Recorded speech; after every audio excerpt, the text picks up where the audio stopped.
नमस्कार दोस्तों, मेरा नाम है डॉक्टर पल्लवी और स्वागत है आपका मेरे यूट्यूब चैनल पे।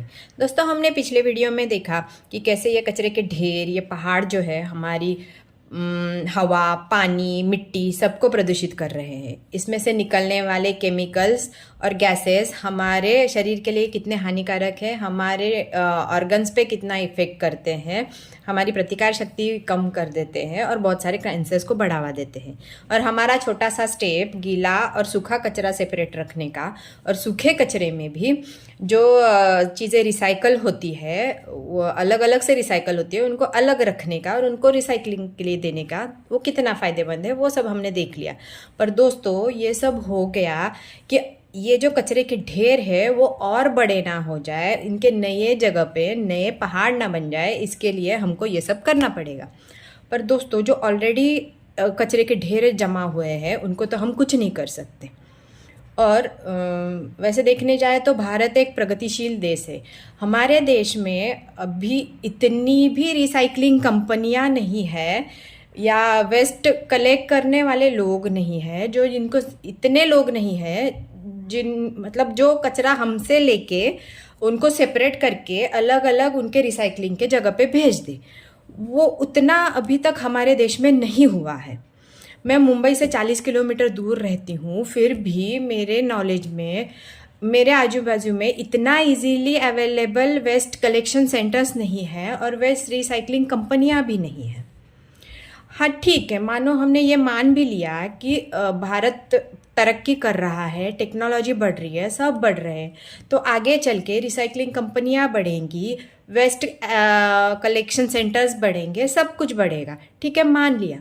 पर दोस्तों, ये जो वेस्ट है, मतलब वेस्ट में जो प्लास्टिक है, पेपर है, इलेक्ट्रॉनिक की चीज़ें हैं, कपड़े हैं, ये बनाने के लिए जो रॉ मटेरियल लगता है, जो नेचुरल रिसोर्सेस यूज़ होते हैं, नेचुरल रिसोर्सेस मतलब नैसर्गिक संसाधन, जैसे प्लास्टिक बनता है क्रूड ऑयल, पेट्रोलियम, कोल और सेल्यूलोज, ये सब जो नैसर्गिक चीज़ें हैं वो रॉ मटेरियल की तरह यूज़ करके जब प्लास्टिक बनता है तो वो चीज़ें, वो नेचुरल रिसोर्सेस तो सीमित है, उनकी मात्रा तो फिक्स है, मतलब वो बढ़ भी नहीं सकते, ना हम उनको दोबारा बना सकते हैं।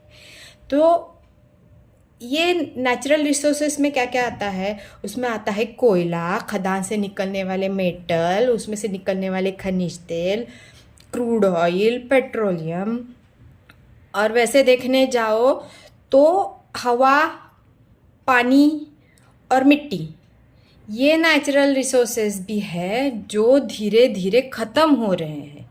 मतलब ये चीज़ें ऐसी हैं जिनको हम इंसान वापस नहीं बना सकते।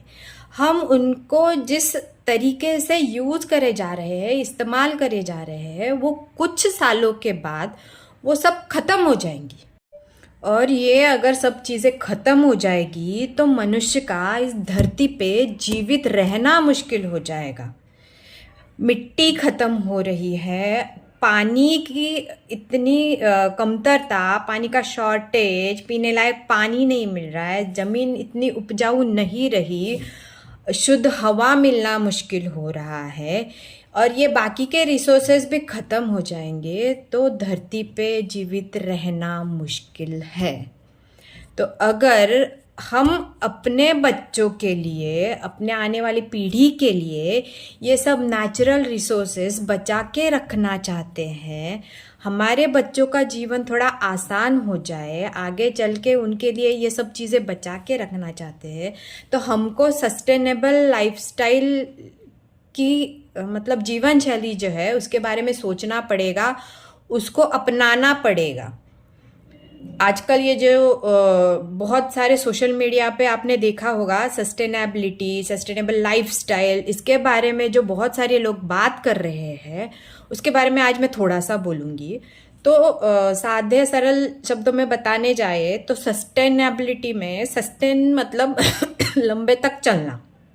अगर मनुष्य को ये धरती पे पर्यावरण के साथ संतुलन बनाते हुए बहुत लंबे तक जीवित रहना है, बहुत सालों तक आगे आने वाले जीवित रहना है, तो उसके लिए जो जीवन शैली हमको अपनानी पड़ेगी वो उसको हम बोल सकते हैं सस्टेनेबल लाइफस्टाइल या सस्टेनेबिलिटी की तरफ हमको कदम बढ़ाने पड़ेंगे। तो जैसा हम ये सोचते हैं ना कि कोई भी माँ बाप या कोई भी सोचता है कि मैंने बहुत स्ट्रगल कर लिया है, मेरे बच्चों को, आने वाली पीढ़ी को इतना नहीं करना पड़े, उतना मैं कष्ट करूँगा, उतना पैसा कमा के रखूँगा कि मेरे आने वाली पीढ़ियाँ बैठ के खाए। तो यही सोच अगर हम इस मामले में लगा दे, यही सोच से हम ये बारे में सोचे कि नहीं, मुझे अपने बच्चों के लिए, आने वाली पीढ़ी के लिए शुद्ध हवा रखनी है, अच्छी उपजाऊ ज़मीन रखनी है, मिट्टी रखनी है बचा के, अच्छा पीने लायक पानी रखना है बचा के, बाकी जो संसाधन है उनको बचा के रखना है, ताकि हमारी ये जो मनुष्य जाति है वो बहुत लंबे समय तक इस धरती पर जीवित रह सके। तो उसके लिए हमको सस्टेनेबल लाइफस्टाइल अपनानी ही पड़ेंगी, जीवन शैली वो अपनानी ही पड़ेंगी। और ये सब हमने अभी नहीं किया तो बहुत देर हो जाएगी दोस्तों, कि कुछ सालों के बाद ये मनुष्य जीव जिंदा रह ही नहीं पाएंगे इस धरती पे। तो दोस्तों, ये सस्टेनेबल लाइफस्टाइल जो है, ये जीवन शैली है, उसके 5 मंत्रा है, 5 आर है। इंग्लिश लेटर जो है आर, वो 5 आर है। जैसे सुखी जीवन के लिए कुछ मंत्रा रहते हैं, वैसे ही ये सस्टेनेबल लाइफस्टाइल के लिए, ये सस्टेनेबिलिटी के 5 मंत्रा है, 5 आर है। फर्स्ट इज रिफ्यूज, पहला है रिफ्यूज, ना बोलना सीखो। सेकंड है रिड्यूस, कम करो। थर्ड है रीयूज, कि चीज़ें उठा के एक बार यूज़ करके फेंको मत, उसको वापस इस्तेमाल करो। फोर्थ है रीपर्पज, जैसे कि आपने एक चीज़ एक उद्देश्य से लाई थी, उसका वो उद्देश्य खत्म हो जाए तो उसको फेंको मत, कि उसको हम किसी और चीज़ के लिए यूज़ करेंगे, दैट इज़ रीपर्पज। और 5वां सबसे आखिरी में आता है, वो है रिसाइकल। मतलब ये अगर हम त्रिकोण पकड़े ऐसा, तो सबसे लास्ट में आता है रिसाइकल। दोस्तों, हालात तो अभी भी आप भयानक बोल सकते हो कि आधे लोग भूख से मर रहे हैं, पीने के लायक पानी नहीं बचा है, सांस लेने के लिए शुद्ध हवा नहीं बची है, सारे रिसोर्सेज ख़त्म होते जा रहे हैं। तो ये ऐसे ही चलता रहा, ये नेचुरल संसाधन ऐसे ही, नेचुरल रिसोर्सेज हम यूज़ कर करके एक दिन ख़त्म हो जाएंगे और मनुष्य जाति का इस धरती पे विनाश तो पक्का है। ये मैं बोलूँगी तो ये ज़्यादा नहीं है, ये परिस्थिति है।